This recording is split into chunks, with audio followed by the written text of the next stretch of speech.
যখন একটু বড় হলাম আমার জীবনটা যেন নরকে পরিণত হলো। আমি চিৎকার করতে চেয়েছিলাম, কিন্তু গলায় শব্দ আটকে যেত।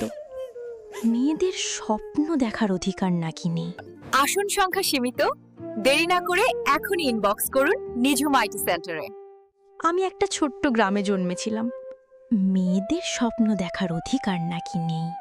আমি যখন ছোট ছিলাম প্রতিদিন বাবার রাগ, মায়ের চোখের জল আমার চোখের সামনে দেখতাম।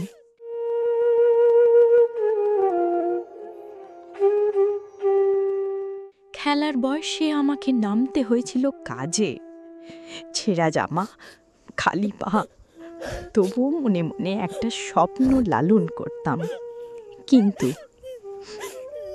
সেই স্বপ্নকে কেউ গুরুত্ব দেয়নি, কারণ আমি শুধু একটা মেয়ে।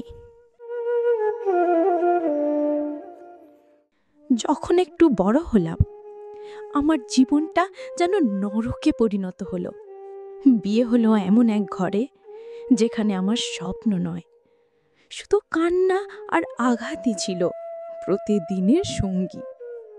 কত রাত আমি নীরব কেঁদেছি, কেউ শুনেনি, কেউ বুঝেনি আমার ব্যথা।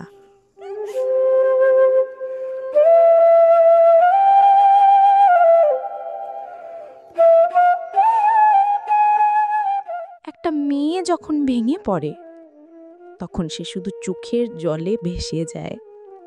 আমি চিৎকার করতে চেয়েছিলাম, কিন্তু গলায় শব্দ আটকে যেত। অসহায়ত্বের মানে আমি প্রতিদিন শিখেছি। আমি শুধু একটা পুতুল হয়ে গিয়েছিলাম। কিন্তু জানো, অন্ধকার যত গভীর হয় আলোর ঝলক ততই উজ্জ্বল হয়।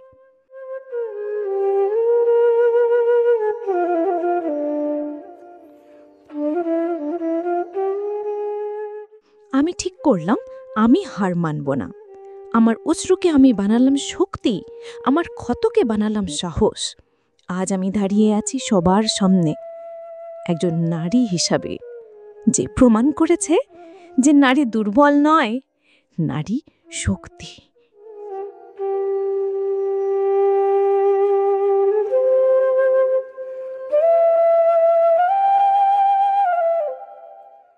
যদি তোমাদের চারপাশে কোনো নারী কাঁদে তাহলে তার অশ্রুকে তুচ্ছ করো না, কারণ হয়তো সেই অশ্রুই একদিন জন্ম দেবে সবচেয়ে বড় শক্তির গল্প।